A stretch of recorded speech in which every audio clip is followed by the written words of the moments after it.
Good morning students. Last lecture में हमने जो थर्ड चैप्टर स्टार्ट किया था गवर्नमेंट के ऊपर। ओके, कि गवर्नमेंट कैसे फॉर्म होती है, क्या उसके वेरियस फंक्शंस होते हैं, गवर्नमेंट क्या होती है, ओके, उनकी ड्यूटीज क्या होती है। ओके, इसके साथ साथ गवर्नमेंट को किन किन लेवल्स पर डिवाइड कर रखा था हमने, उसमें पढ़ा था 3 levels of government. Central government जो कि पूरे इंडिया पर कंट्रोल करती है, जो कि मेजर डिसीजंस लेने होते हैं वो लेती है, जो नए कानून लागू करवाने होते हैं वो करवाती है। फिर आती है स्टेट गवर्नमेंट। स्टेट गवर्नमेंट जो कि हमारे मुख्यमंत्री जो पद होता है वहां से वो ओरिजिनेट होता है, वो पूरे स्टेट में जो भी फैसला लेना होता है वो ले सकते हैं। इसके बाद आती है लोकल और local self government. Local self government यानी कि जो डिफरेंट डिस्ट्रिक्ट्स होते हैं उनके अलग अलग लीडर्स होते हैं और दूसरे गवर्नमेंट ऑफिशियल्स होते हैं। लाइक अगर हम गांव की बात करें तो पंचायत होती हैं, उसमें सरपंच उसका हेड होता है। सिटीज की बात करें तो उसमें पार्षद बोलते कॉर्पोरेटर, तो वो हेड होते हैं। और पूरी सिटी एक अच्छी बड़ी सिटी होती है तो उसमें मेयर हेड होता है। So there are various levels of government in our country.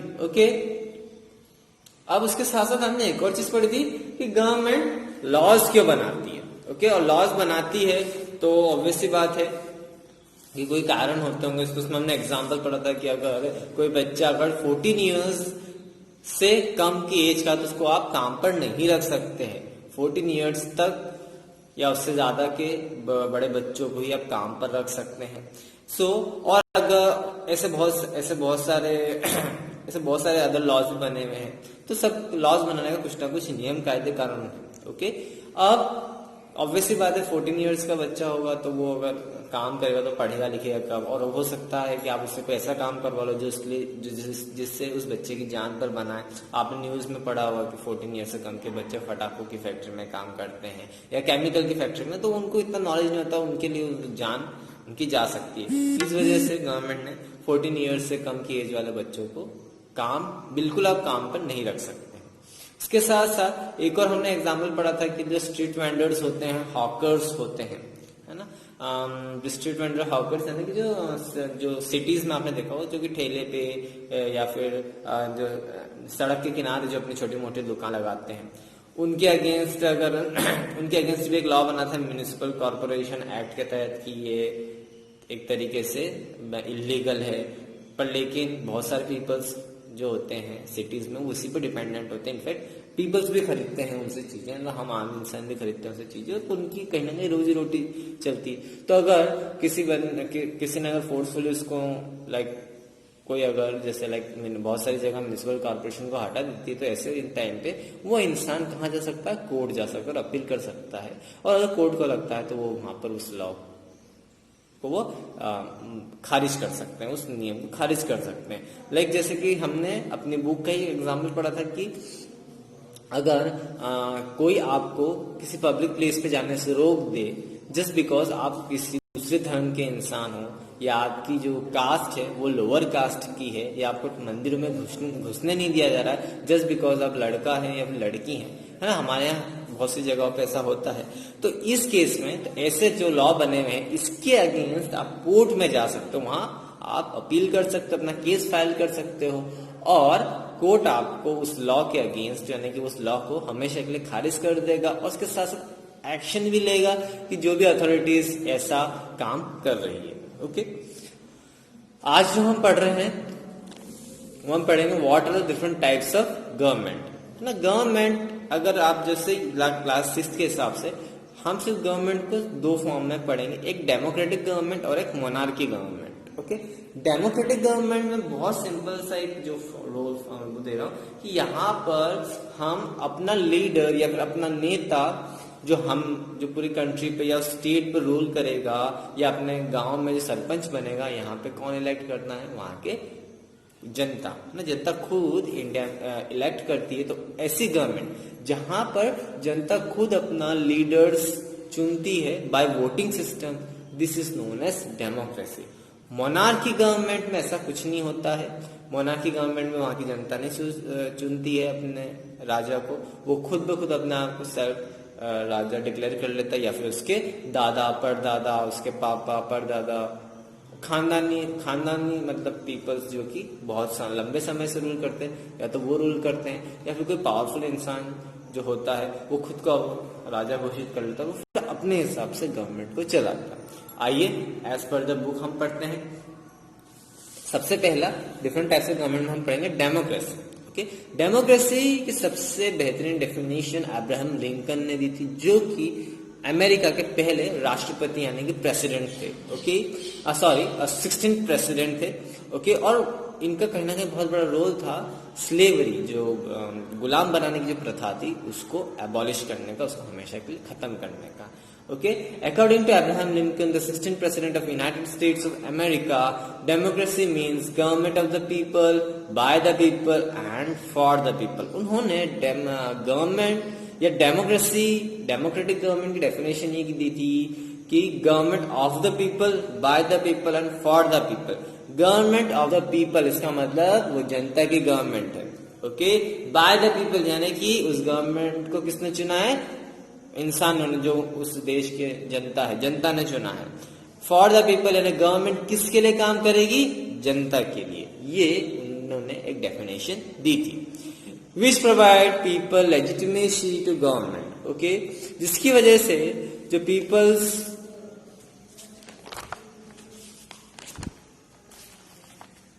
जिसके से पीपल्स से एक वो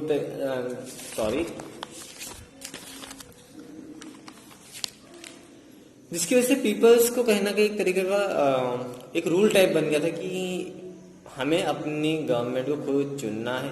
ओके, तो एक तरीके की लेजिटिमेसी मिल गई थी गवर्नमेंट को भी कि भैया हमें इनके रूल्स और रेगुलेशन के थ्रू ही हमें हर 5 या 6 साल में इलेक्शंस होते हैं, तो उसमें हमें ये कंडक्ट करवाने पड़ेंगे। तो कहीं ना कहीं यहाँ पर अब गवर्नमेंट किसके भरोसे रहेगी? पीपल से, कि भैया हम अगर अच्छा काम करेंगे तब जाके हम ये नेक्स्ट टाइम वापस मौका देगी, अदरवाइज ये मौका नहीं देगी। The electoral process is conducted so that the citizens of our country can vote and elect their representative through election.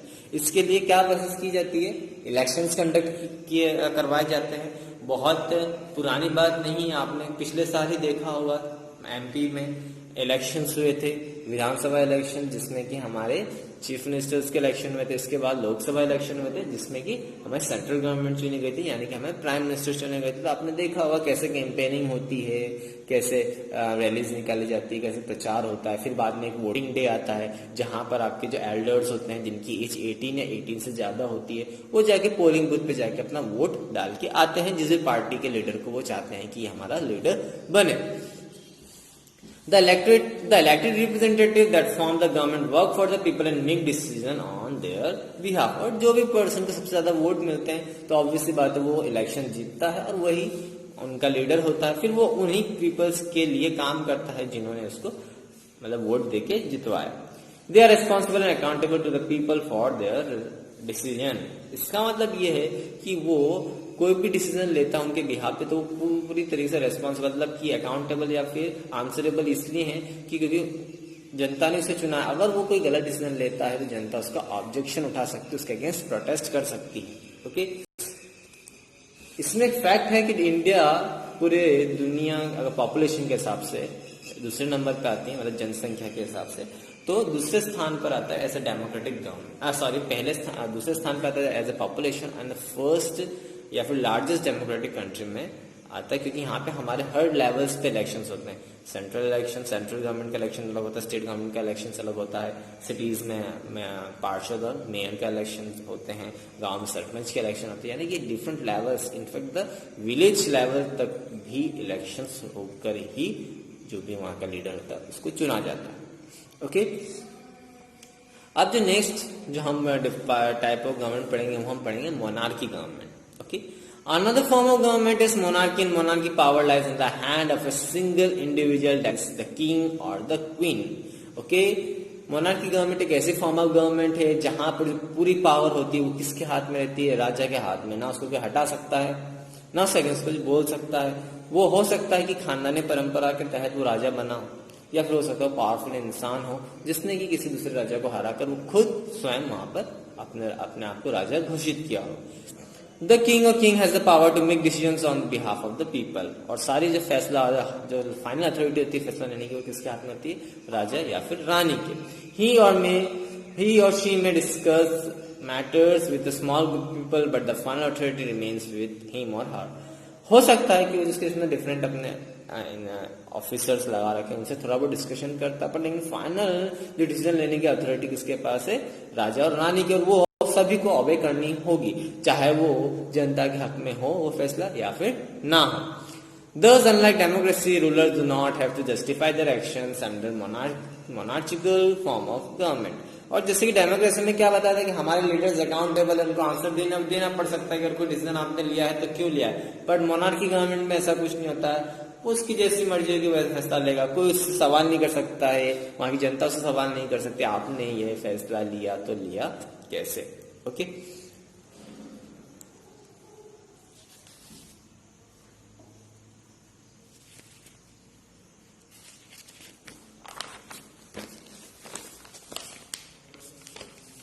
Now the next topic is why is democracy the preferred form of government? Okay, कि democracy को ही ऐसा क्यों माना जाता है कि एक अच्छी गवर्नमेंट है, तो उसके अपने खुद के कुछ पॉइंट्स है, लाइक जैसे मैंने आपको बताया कि आप अपना लीडर्स अपने खुद चुन सकते हो। अब राजा में क्या होता है, मोनार्कियल गवर्नमेंट में क्या होता है कि वो राजा है, वो जब तक जिएगा तब तक वो राजा रहेगा, उसके बाद उसका बच्चा जो उसके बेटे होंगे वो राजा बन जाएंगे।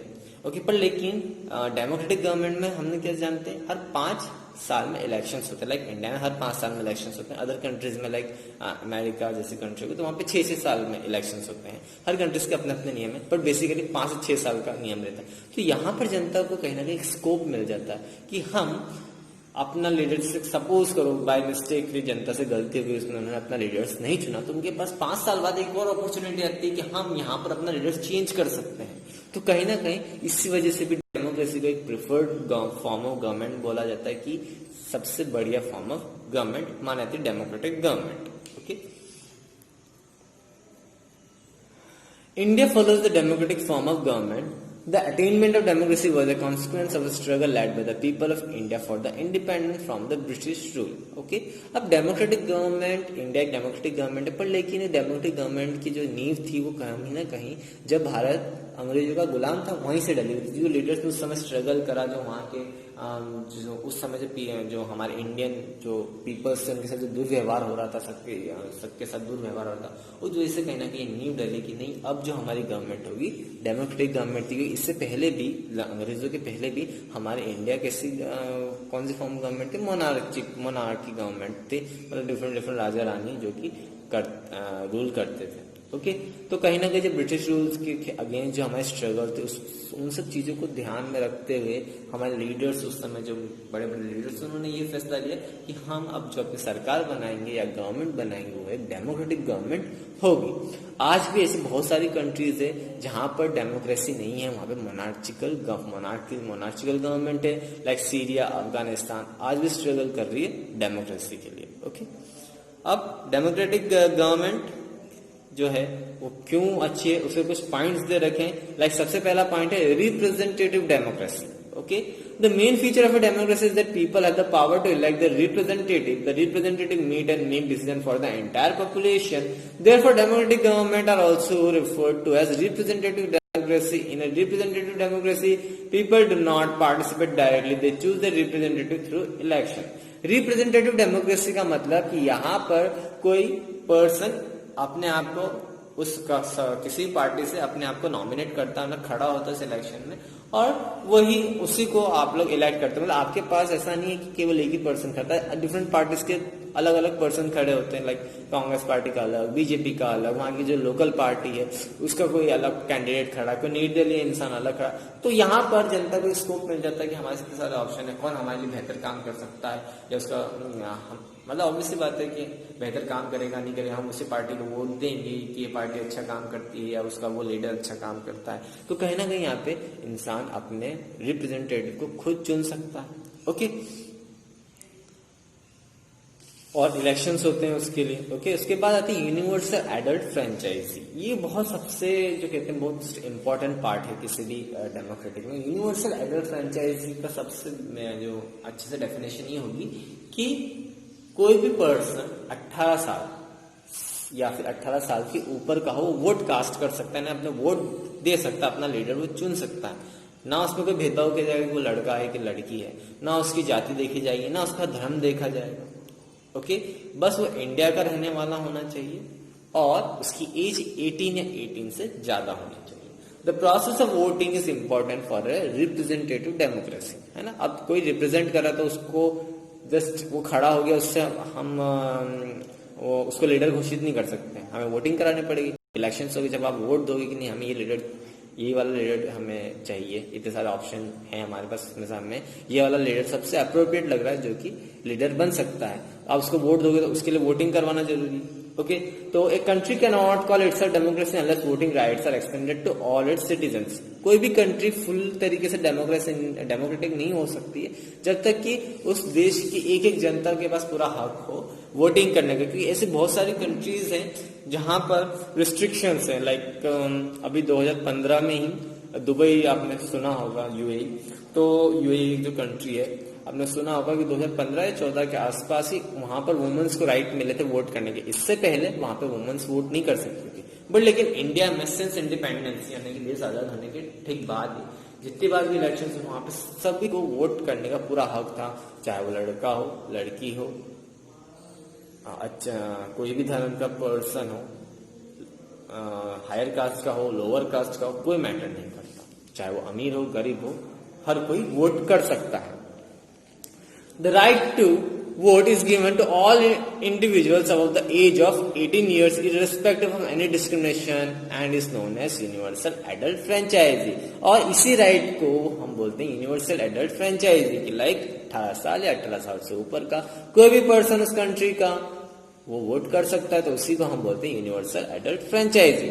However, there are many countries that do not extend voting rights to women, people from economically weaker strata of the society as well as to the property less and the uneducated section of the society, which clearly meant that the voting rights were limited to the elite section of society. Thus those countries were governed by only a few people। Okay, क्योंकि ऐसी बहुत सारी countries है जहां पर women's को vote करने नहीं दिया जाता है, या फिर अगर आप कम एजुकेटेड हो या फिर आप अनएजुकेटेड हो यानी आप पढ़े लिखे नहीं हो तो भी आपको वोटिंग करने नहीं दिया जाएगा, या फिर आप गरीब हो तो भी आपको वोटिंग करने नहीं दिया जाएगा। ओके, या फिर आपके पास प्रॉपर्टी नहीं हो, आपकी खुद की जमीन नहीं हो तो भी आपको वोट करने नहीं जाएगा। तो ऐसी बहुत सारी ऐसी कंट्रीज हैं जहां पर रिस्ट्रिक्शंस लगी हुई है। On 23rd October 1928, Dr. B.R. Ambedkar said that he would like a universal adult franchise to be incorporated in election. In a strong defense of universal adult franchise, he said, "My feeling is that every man is intelligent enough to understand exactly what he wants. Literacy has not much bearing on this point. A man may be literate, nonetheless he may be very intelligent." Okay? और 23 अक्टूबर 1928 में पहली बार जिन्होंने हमारा कानून लिखा, जिन्होंने हमारा constitution लिखा, संविधान लिखा, डॉक्टर B.R. अम्बेडकर, उन्होंने इस बात की जो पार्लियामेंट कॉन्स्टिट्यूंट असेंबली थी वहां पर उन्होंने ये बोला कि मैं यूनिवर्सल एडल्ट फ्रेंचाइजी का प्रस्ताव लाता हूं कि हमारे देश में जितने भी इंसान होंगे वो सभी वोट कर सकते हैं। वोटिंग का हक इस बेसिस पे डिपेंड नहीं होना चाहिए कि वो पढ़ा लिखा है या नहीं है। कई बार ऐसा हो सकता है कि पढ़ा लिखा व्यक्ति इंटेलिजेंट ना हो, और होता ही है, और कई बार ऐसा होता है कि अनपढ़ इंसान बहुत ज्यादा इंटेलिजेंट होता है। तो इस बेसिस का कोई मतलब नहीं है कि केवल पढ़े लिखे लोग ही वोट कर सकते हैं, अनपढ़ पीपल्स भी को भी पूरा हक है कि वो अपना लीडर्स खुद चुन सके। Many governments have not granted voting rights to women and shared powers willingly. For a long time, women had to fight for their voting rights. ऐसे बहुत सारे देश हैं, ऐसे बहुत सारी गवर्नमेंट्स हैं जहां पर औरतों को वोटिंग के हक नहीं मिले थे। ऐसे बहुत सारे देश हैं और वुमेन ने काफी लंबे समय तक इसके लिए आवाज उठाई है। उसी में अमेरिकन वुमेन का है। American women got the right to vote in 1920। America की जो औरतें थी उनको वोटिंग राइट्स कब मिले थे? In the year 1920, while women in UK got their voting rights on the same term as men in 1928, और यूनाइटेड किंगडम में वहां के वुमेन्स को कब मिले थे राइट्स? 1928 में. Saudi Arab was a country in which women had no voting rights until recently. Okay, Saudi Arabia means जो मैंने आपको बताया यूएई वाला जो पोर्शन है, वहां पर भी औरतों को वोट करने का हक नहीं था. In September 2011 the king of Saudi Arab granted women the right to vote and also contest in the 2015 municipal election. और 2011 में जब वहां के जो नए राजा बने थे सऊदी अरब के, तब उन्होंने पहली बार पहल की थी कि हाँ, वुमेन वोट कर भी सकती, इनफैक्ट खड़ी भी हो सकती है. और इस वजह से 2015 के जब वहां पे म्युनिसिपल इलेक्शन में, तो वो लोग वहां पर वुमेन्स भी रिप्रेजेंटेटिव थी. हाँ, एक और चीज यहाँ पे मैं ध्यान से थोड़ी उतर गई कि हमारे इंडिया में या फिर मोस्ट ऑफ डेमोक्रेटिक गवर्नमेंट्स में जो वुमेन कैंडिडेट है वो भी इलेक्शन में खड़ी हो सकती है ना. ऐसी बहुत सारी कंट्रीज जहाँ पे वुमेन, लाइक अभी सऊदी अरब के अपने एग्जाम्पल देख लें, ना वो वोटिंग करने का हक रखती, ना ही वो इलेक्शंस में खड़ी हो सकती है. ओके, अगर हम सबसे पहले अगर बात करें कि सबसे पहले ऐसी कौन सी कंट्री थी जिन्होंने वुमेन्स को राइट दिए थे वोटिंग करने के लिए, तो सबसे पहली कंट्री आती है न्यूजीलैंड. न्यूजीलैंड सबसे पहले ऐसी कंट्री थी जहां पर उन्होंने वुमेन्स को पूरा राइट दिया था कि आप वोटिंग के हकदार हैं. ओके, यहाँ पर आपका चैप्टर नंबर 3 जो व्हाट इज गवर्नमेंट है वो कंप्लीट होता है. Okay, thank you.